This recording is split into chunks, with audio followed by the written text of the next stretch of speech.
சக்தி எதுக்கு நமக்கு ஃபோன் பண்றாங்க? ஹலோ ஹலோ மதன், எப்படி இருக்கீங்க? நல்லா இருக்கேன் சக்தி, நீங்க எப்படி இருக்கீங்க? நல்லா இருக்கேன் மதன். அர்ச்சனாக்கு ஆபரேஷன் நல்லபடியா நடந்த உடனே அந்த சந்தோஷத்துல எல்லாம் மறந்துட்டேன். உங்களுக்கு தேங்க்ஸ் சொல்லாம கூட வந்துட்டேன். ஐயோ பரவாயில்ல, இருக்கட்டும் விடுங்க, இதெல்லாம் எதுக்கு? சொல்லுங்க சக்தி, எதுக்கு ஃபோன் பண்ணீங்க? உங்களை ஒரு வெரி இம்பார்ட்டன்ட் பர்சன் பார்க்கணும்னு விரும்புறாங்க. விஐபியா? Good morning doctor. யாருங்க அந்த விஐபி? யாரா இருக்கும்? சொல்லுங்க சக்தி, என்ன பார்க்கணும்னு நினைக்கிற அந்த விஐபி யாரு? வேற யாரும் இல்ல, அர்ச்சனா தான்.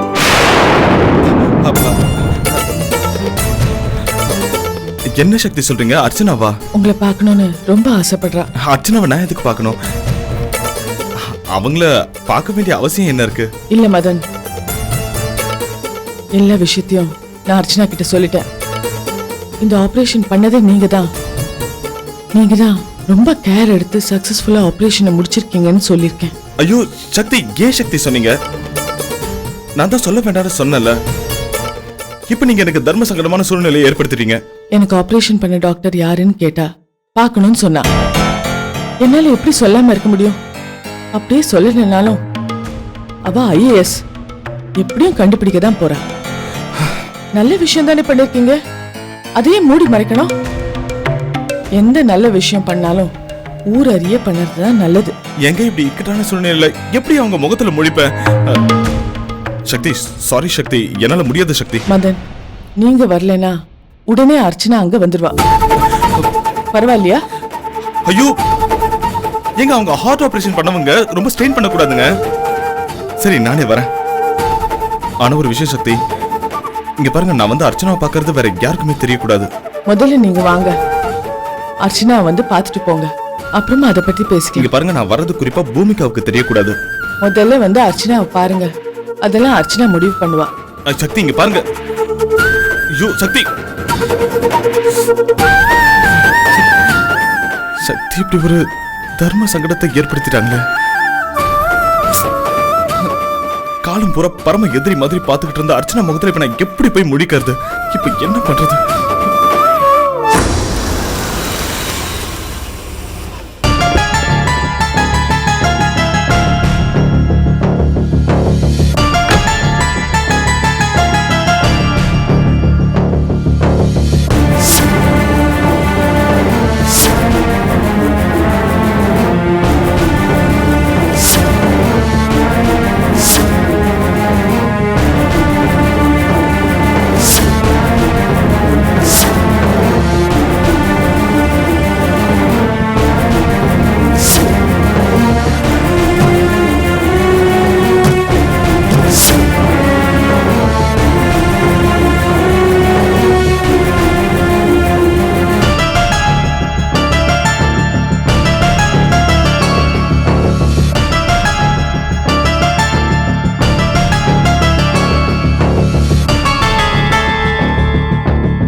அண்ணே, வாண்ணே, அம்மா உள்ள வாண்ணே. என்னண்ணே? ஏன்பா அங்கேயே நின்னுட்டீங்க? வாங்க. அண்ணே, உங்ககிட்ட பேசணும்னு அர்ச்சனா அண்ணி ரொம்ப நேரமா காத்துட்டு இருக்காங்க, போய் பேசுனே. ஆமா தம்பி, ரூம்ல தான் இருக்கா, போங்க போய் பேசுங்க. இல்ல நானா வரல, அர்ச்சனா தான் என்ன பார்க்கணும்னு சொன்னாங்களா, அதான் வந்தேன். சக்தி சொன்னாப்பா, நான் எல்லாம் கேள்விப்பட்டேன். சந்தோஷமா இருக்கு, போங்க போய் பாருங்க. சரி போய் பார்க்கறேன். அர்க்காணி எப்படி இருக்கீங்க? நல்லா இருக்கேன். டேய் முத்து, என்னடா பாத்துக்கிட்டு இருக்க? இத பாரு, அர்ச்சனா காத்துக்கிட்டு இருக்கா, உன் மச்சானை கூட்டிட்டு போ. வாங்க மச்சான், போங்க தம்பி, பார்த்துட்டு வந்துடுறேன். வாங்க வாங்க மச்சான், வாங்க. அட வாங்க மச்சான், வாங்க உள்ள போங்க. அட போங்க மச்சான். அட போங்க மச்சான், ஏன் தயங்குறீங்க?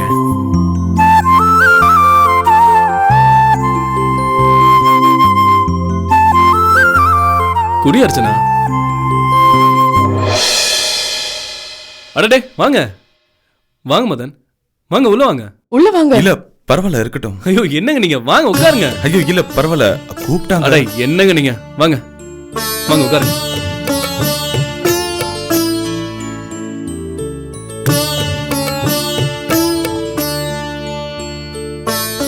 ஏங்க நல்லதா உட்காருங்களேன். நம்ம வீட்டுல உட்காரதுக்கு ஏன் கூச்சப்படுறிய? இல்ல இந்த இந்த வீட்டுக்கு அர்ச்சனா கூட சண்டை போட எவ்வளவு வாட்டி வந்திருக்கேன். அதுவும் இல்லாம அர்ச்சனா கிட்ட சவால் கூட விட்டுருக்கேன். அர்ச்சனாவுக்கு எவ்வளவு தடவை துரோகம் பண்ணிருக்கேன். அதெல்லாம் பண்ணிட்டு இங்க வந்து உட்காரும் போது எனக்கு ரொம்ப கூச்சமா வெக்கமா இருக்கு. மனசுக்கு ரொம்ப சங்கடமா இருக்கு. என்ன என்ன மதன், அதெல்லாம் நடந்து முடிஞ்சு போன கதை. இப்போதைக்கு நீங்க அதெல்லாம் நினைச்சிட்டு இருக்கீங்க. நீங்க அப்ப வந்து அர்ச்சனா கிட்ட சண்டை போடும்போது நான் மட்டும் என்ன சும்மாவா இருந்தேன்? நானும் தான் உங்களை திட்டிருக்கேன், உங்க சட்டையெல்லாம் கூட பிடிச்சிருக்கேன். அதெல்லாம் நடந்தனும் இல்ல மதன். ஆனா இந்த விதியை பாத்தீங்களா, காலம் அதெல்லாம் எப்படி மாத்துது பாருங்க. இந்த மாற்றத்துக்கு என்ன காரணம்னு நினைக்கிறீங்க? அன்பு. அன்புதான் இந்த உலகத்துல எல்லாரையுமே ஒன்னா இணைக்குது, அதோட முறவாடவும் வைக்குது.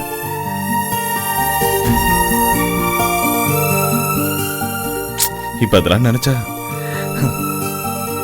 என்னையே எனக்கு பிடிக்கல. அட என்ன மதன் நீங்க இப்படி பேசுறீங்க? யாராலையுமே செய்ய முடியாத பெரிய சாதனையெல்லாம் செஞ்சுட்டு ரொம்ப அடக்கமா பேசுறீங்க. உங்களை நான் மனப்பூர்வமா பாராட்டுறேன். இல்ல அர்ச்சனா என்ன பார்க்கணும்னு சக்தி ஃபோன் பண்ணாங்க, அதனால தான் பார்க்க வந்தேன். மதன், நான் எதுக்கு உங்களை வர சொன்னேன்னு உங்களுக்கே தெரியும். எனக்கு ஹார்ட் டிரான்ஸ்பிளான்ட் ரொம்ப சக்ஸஸ்ஃபுல்லாக பண்ணியிருக்கீங்க. நான் நன்றி சொல்லணும்னு எதிர்பார்த்து நீங்கள் செய்யலை. நான் நல்லா இருக்கணும்னு அக்கறை இல்லை, இவ்வளோ ரிஸ்கான ஒரு ஆப்ரேஷனை செஞ்சுருக்கீங்க. அதே மாதிரி உங்க மேலேயும் எனக்கு அக்கறை இருக்கு.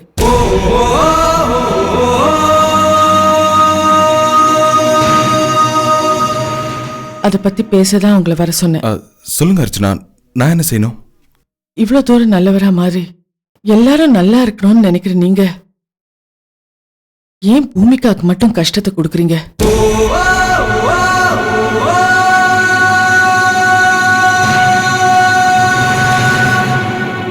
ஏன் பூமிகா கிட்ட இருந்து நீங்க கட்டின தாலியை வாங்கினீங்க? டைவர்ஸ் பேப்பர்லயும் கையெழுத்து வாங்கியிருக்கீங்க.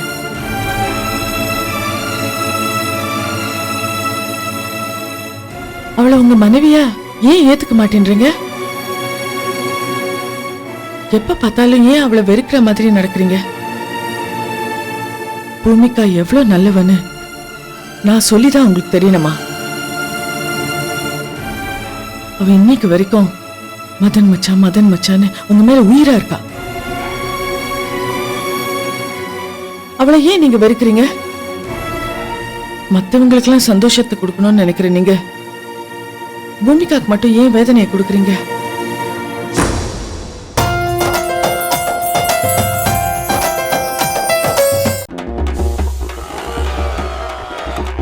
சார், நான் ஹஸ்பண்டை கழுவி ஊற்றணும் சார். மாமியார் நாத்தனார் அவங்கெல்லாம் சேர்த்து திட்டுற மாதிரி ஏதாவது ஆஃபர் இருக்கா? கொஞ்சம் பார்த்து சொல்லுங்க. இருக்கு, 3000 rupees ஆகும். 3000 சார்? அப்படின்னா எனக்கு ஒரு இயர்லி பேக்கேஜ் கிடைக்குமா?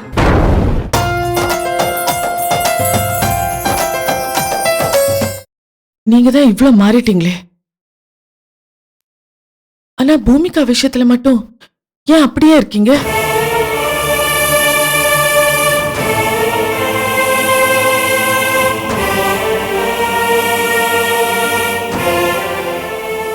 நீங்க சொல்றதெல்லாம் உண்மைதான் அர்ச்சனா. என் மனசாட்சி உறுத்துச்சு, அதனாலதான் மாறிட்டேன். என்ன மதன், அப்படின்னா பூமிகா தங்கச்சி மட்டும் என்ன பாவம் பண்ணா? தங்கச்சி உங்களை நினைச்சு நினைச்சு எவ்வளவு கஷ்டப்பட்டு இருக்கா தெரியுமா? அவளை மாதிரி ஒரு மனைவி கூட வாழ்றதுக்கு எனக்கு தான் கொடுத்து வைக்கல பொண்ணுறங்க. அந்த சுதர்சனம் கூட சேர்ந்து பூமிகாவுக்கு துரோகம் செய்ய போய் எனக்கு ஏற்பட்ட பாதிப்பு தான் என்ன மனுஷனாவே மாத்துச்சு.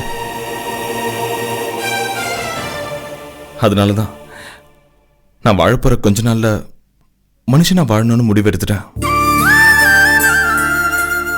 அதையும் தாண்டி புத்தருக்கு ஒரு ஞானோதயம் வந்த மாதிரி எனக்கும் பூமிகா மூலமா ஒரு ஞானோதயம் வந்துருச்சு. நான் வாழ்றது இன்னும் கொஞ்ச நாள் தான். நான் அரசாங்கத்தால குற்றம் சாட்டப்பட்டு தூக்குல போடப்படுவேன்னு ஒரு சாமியார் சொல்லியிருக்காரு. மரணம் எனக்கு காத்துட்டு இருக்க.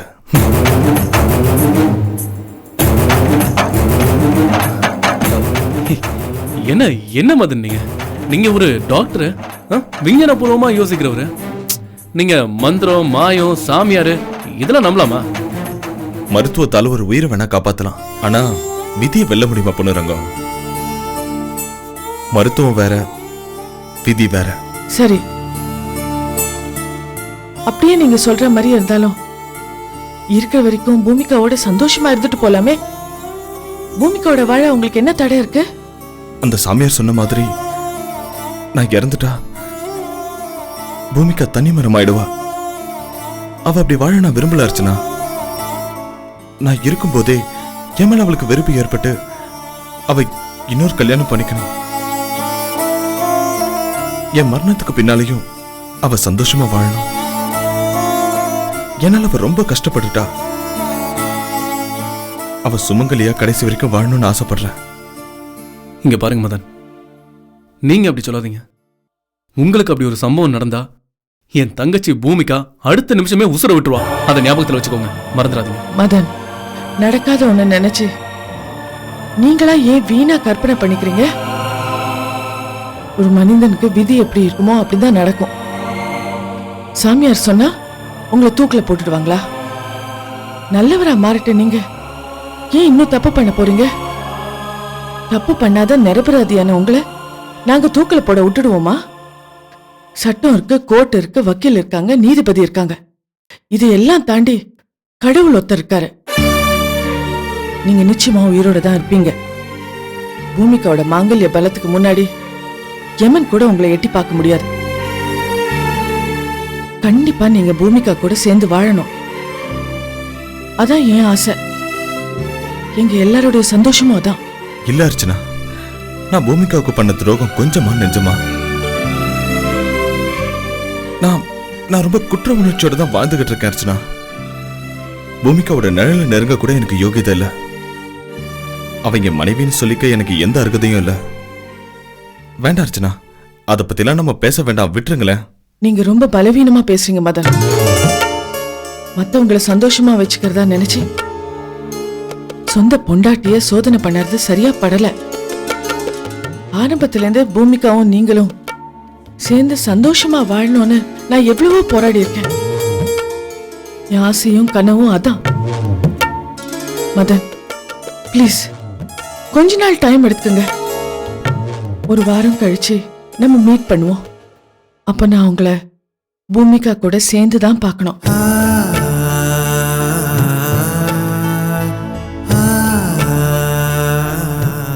பாப்போம் அர்ச்சனா, நான் வரேன்.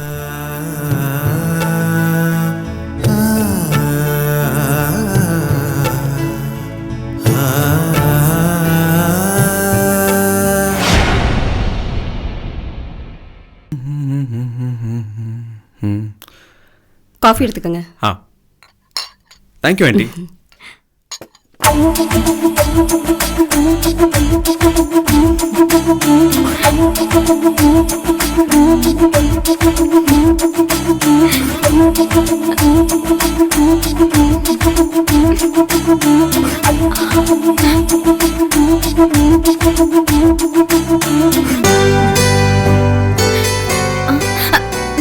என்ன பண்ற? ஒண்ணும் இல்லக்கா. ஒண்ணும் இல்ல. ஐயோ, ஓ, மாப்பிள்ளை போட்டோவை செல்போன்ல பார்த்து ரசிக்கிறியா? சரி சரி, போன்ல பார்த்து ரசிச்சதெல்லாம் போதும், நேர்லயே பாருவா. நேர்லயா? எங்க? உன்னை கட்டிக்க போற நந்தகுமார் நம்ம வீட்டு ஹால்ல உனக்காக வெயிட் பண்ணிட்டு இருக்காருன்னு சொன்னேன். என்னாச்சு? ஓ, அந்த நந்தா வந்தது உனக்கு பிடிக்கலையா? சரி அந்த ஆளை போ சொல்லிடு. சரி என்னோட வா. வாங்க செல்ல வாங்க. வா. அக்கா பயமா இருக்குக்கா. பயமா இருக்கா? இரு அவரை போயிட சொல்றேன். இரு. அக்கா வெக்கமா? போதும் வா. இரு இரு நான் தான் முதல்ல போவேன்.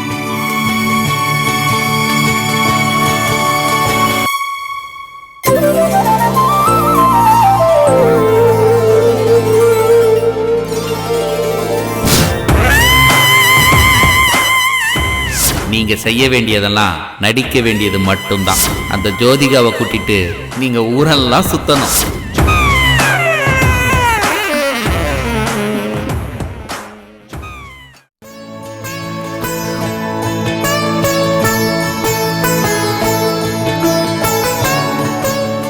ஹாய் ஜோதிகா. ஹாய். வாவ், இந்த Dress உனக்கு ரொம்ப நல்லா இருக்கு.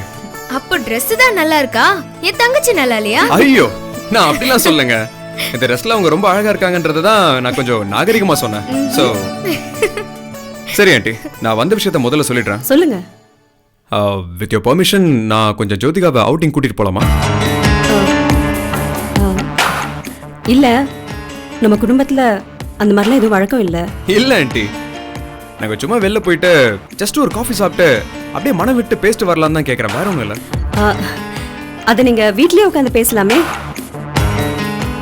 அம்மா என்னம்மா இதெல்லாம்? அவரே இவ்வளவு தூரம் கேக்குறாருல்ல.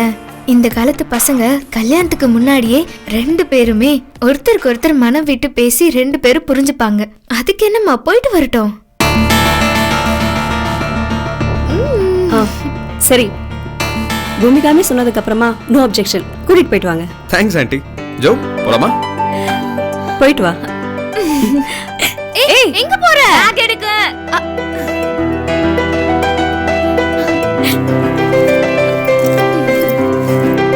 யா, shall we go? பாய். பாய், சீக்கிரம் வந்துரு. போலாமா?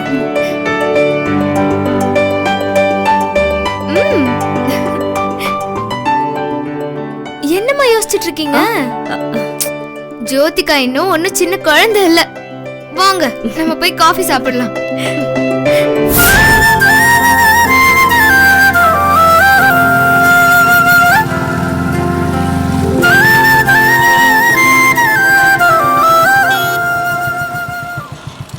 என்னாச்சு மாமா, ஏன் வண்டியை நிறுத்துனீங்க? அதான் அந்த ஷாப்ல ஒரு ஜூஸ் சாப்பிட்டு போலாம் வா. எனக்கு வேண்டாம் மாமா, நீங்க வேணா சாப்பிடுங்க. நான் சாப்பிடவா நிறுத்தினேன்? நான் அங்கெல்லாம் வரல மாமா, நான் இங்கேயே வெயிட் பண்றேன். நீங்க என்ன ஜூஸ் சாப்பிடுறீங்களோ அதே எனக்கு வாங்கிட்டு வாங்க.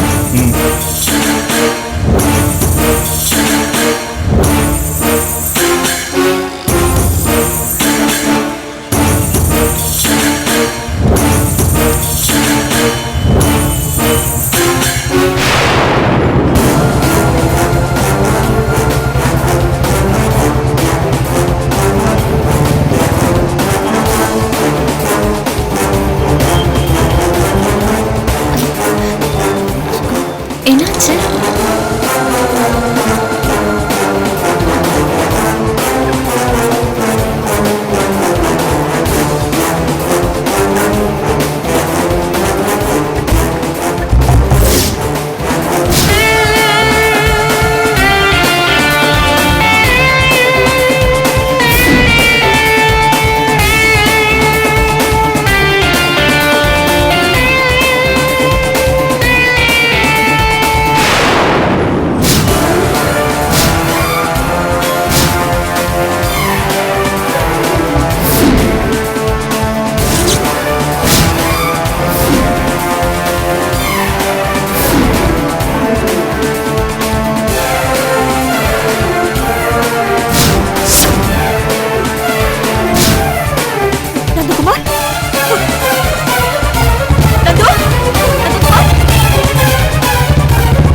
போலாமா?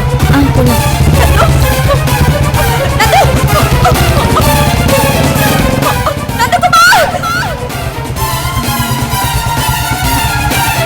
நந்து, யாரும் உங்களை நந்தகுமார் நந்தகுமார்னு கூப்பிடுற மாதிரி இருந்துச்சு. அதுவும் லேடிஸ் வாய்ஸ் மாதிரி இருந்துச்சு. உங்களுக்கு கேட்டுதா? அப்படியா? எனக்கு இந்த தமிழ்நாட்டுல ஒன்ன தவிர வேற யாரு டார்லிங் தெரியும்? மேபி என் பேர் இருக்கிறவன் வேற எவனையாவது கூப்பிட்டுருப்பாங்களோ என்னவோ. ஓ அதெல்லாம் விட்டு டார்லிங். எங்க போயிட்டா இவ?